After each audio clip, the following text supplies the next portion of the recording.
Thank you very much for welcoming me. And I would like to thank the Jaipuria Alumni Organization, the School of Business that has organized this event for the pleasure of being able to join this session virtually.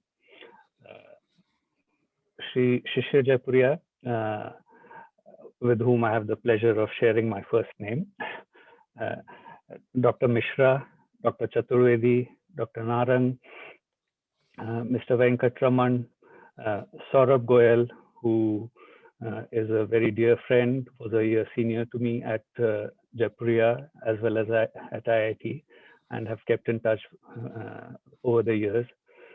It's really a pleasure to be able to join all of you for this session. And Uttiyo, who also I know from school days back in Jaipuria School, Kanpur. Really great to hear your views. Uttiyo, I was fortunate to be able to join and hear some of the insights you shared. Fully, absolutely agree with the thoughts that you've shared already in terms of the transformation being driven by data. You mentioned some of the key digital technologies that are making a difference, that are revolutionizing the world of business and commerce, IoT, blockchain, edge computing, machine learning, so on and so forth.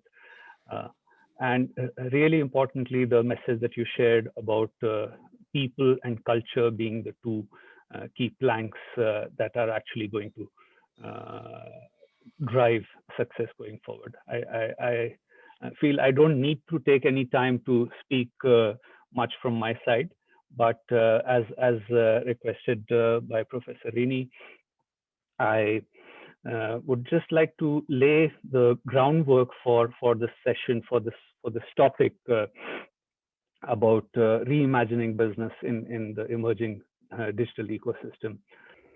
So without further ado, I would straight away like to jump into analyzing this topic, reimagining business for emerging digital ecosystem. I would just like to address first what exactly is an ecosystem. It is a term that is used very frequently, especially last few years. Everyone may not have the same thoughts about it. So just a few thoughts I penned down on that. We could define an ecosystem as a collective or a bringing together of entities in disparate industries to create new offerings or to capture value that individual companies or sectors may not be capable of creating on their own. And ecosystems provide added advantages. So marketers can gain the ability to cater to customer needs without prompting the customer to look further than the individual company or organization for a product. To bring this out best, perhaps it would be helpful to look at a few examples. So one example that I have myself come across and been involved with to a certain extent is in the power and utility space. I recall from the days when I was studying in Jaipuria School in Kanpur, the utility services provider, the electricity services provider, KESA, was a monopoly, and there was nothing anyone could do if there was a power outage or as it used to be a very common occurrence.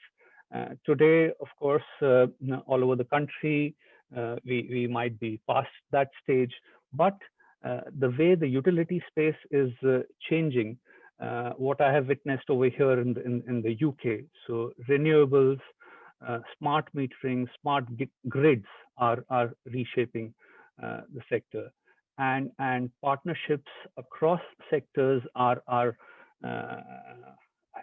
by themselves creating new offerings. Customers are actually asking for different options, the use of environmental friendly solutions, solar energy. Number of customers are going in for residential solar installations. In such a scenario, there's a concept, there's an offering called Power Loop, which has come up as a result of collaboration amongst multiple providers. Octopus Energy, a utility service provider in the UK Power Networks, the grid operator. Interestingly, Nissan Motors, which you all would have heard of, and a company called Wallbox.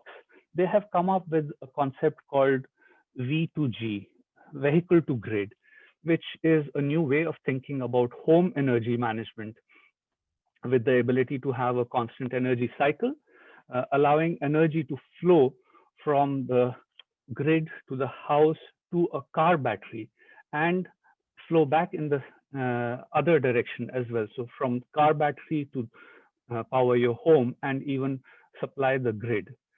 By using this solution, Power Loop, we can help to unlock the potential of stored renewable energy in the car battery and feed it back to the grid during times of peak demand. So this kind of a concept was unimaginable in the days that I was aware of KESA only. But now there's a completely new paradigm that has been created. So that is the power of an ecosystem that I wanted to highlight. Khushbu, could we move on to the next slide, please? Yeah. Again, would just like to take on this question about businesses reimagining themselves. So why do businesses need to do anything different in order to deal with this emerging digital ecosystem? Again, the primary reasons are that the rise of ecosystems has blurred traditional industry boundaries. As I shared in the example that I just mentioned, new sectors are emerging from partnerships across those traditional sector boundaries, and customers' expectations have changed drastically. They're expecting an end-to-end customer experience, regardless of the fact that certain aspects may or may not be under the full control of the company in consideration. Examples abound. So if we take up the area of automobile plus insurance, I'm sure a number of you would be already aware and already using possibly automotive usage-based insurance, also known as telematics insurance. And according to an estimate by Vision Gain, a London-based business intelligence company, the automotive usage-based market insurance market will register 204 million policyholders by 2030, totally transforming the way insurance happens today, using telematics, which of course refers to the combined usage of telecommunications and information technology for automobiles. It is most widely used for providing services such as roadside assistance, real-time navigation, vehicle tracking, and car insurance, as I just mentioned briefly. Another very interesting area is a new sector being created by the fusion together of different sectors like robotics, logistics, retail, and food. Khushbu, may I request you to please move to the next slide? Yes. Starship. Would anyone like to make a guess, unless you're already familiar with it? What this image or this teaser in this image is referring to? Starship name sounds quite intriguing, but I would like to invite you to just have a look at a brief video. Khushbu, could you please initiate the video clip?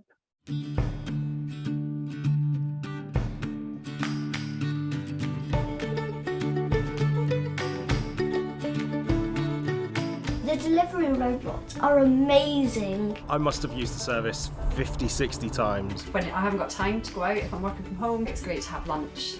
I can order what I want, what I need, and actually just sit back and track the robot to my front door. They can bring the delivery in a very short time. Quite often I end up working from home. Sometimes you don't have the time to go out and get a pint of milk so that you can actually have a cup of tea while you're on your calls. I find Starship really great to be able to just fit in with my lifestyle. It means I can really focus in on doing my work.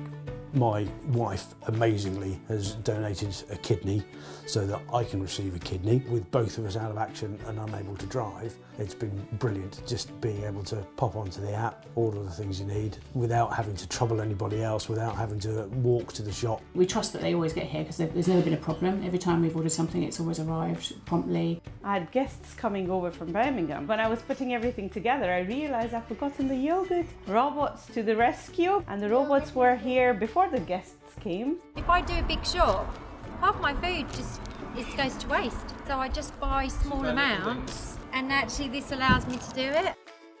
Less cars, less pollution, it's green and it's good for the environment. We are very proud of these robots. We've got videos and we show them around to people. Thank you, Mr. Robot. I don't have to take time off work, I don't have to go to the shops. Just knowing that whatever you need is just a few clicks away on an app and it arrives outside your house, so why would anybody not use it? It's turned into where it's becoming a necessity, an essential service for people, where it's now famous.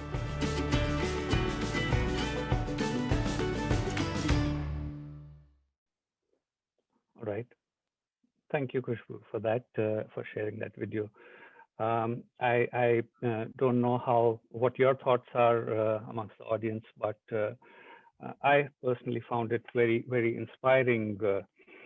And also those robots are very cute, if I may add. So Starship Technologies has created this offering, the self-driving delivery robot, using a combination of mobile technology, autonomous robots, and partnerships with the stores and restaurants to make local delivery faster, smarter, and more cost efficient.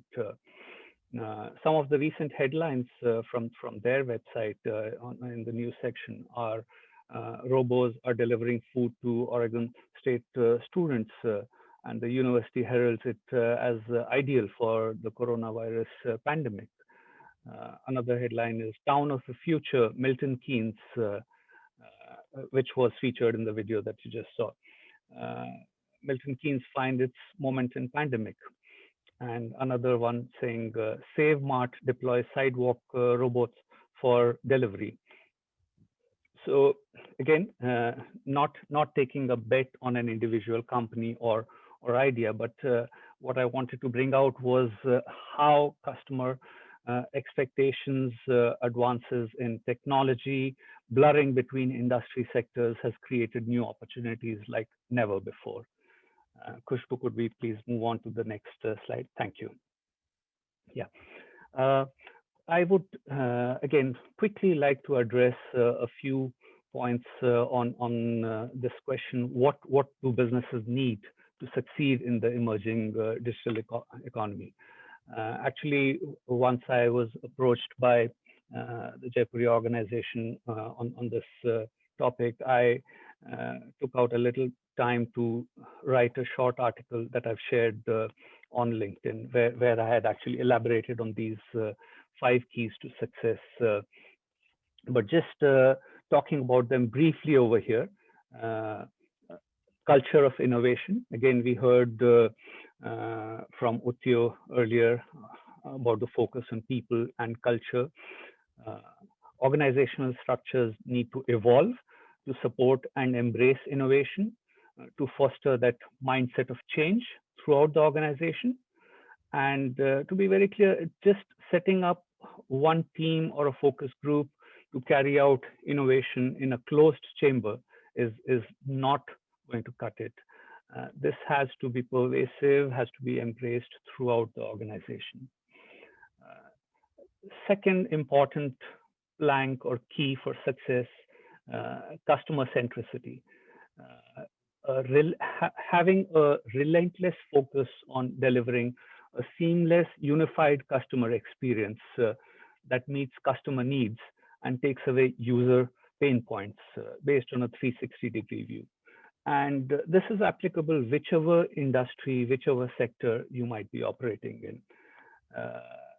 Customer centricity is absolutely critical. Again, in terms of emerging digital economy, we cannot get away from the fact that technology drives a huge number of new initiatives, all new developments these days. So the ability to harness the latest technological breakthroughs to deliver disruptive business models that create new sources of revenue, that is a key differentiator. Being the first to invent or create a new solution is not necessary or sufficient, but being able to take the latest and use it judiciously to address the specific needs of your customers is far more critical.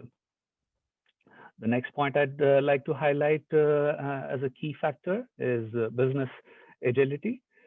Again, the ability and willingness to change and adapt, to embrace the pivot.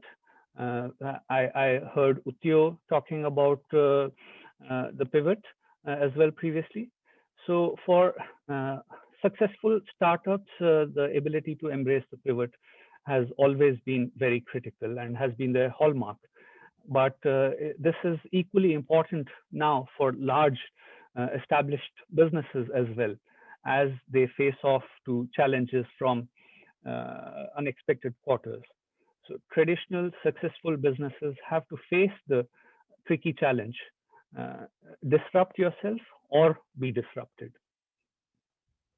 The last and final point that I'd like to cover on these key success factors, again, it's last but certainly not the least, is collaboration within as well as across industry.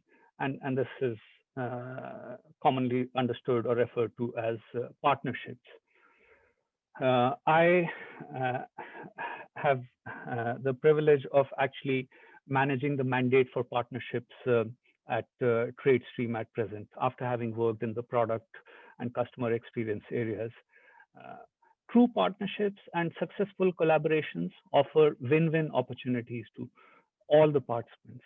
So in these times of cross-industry disruption and upheaval, partnership with other players that can provide access to new customers, new products, or new markets can be the crucial difference between success or failure.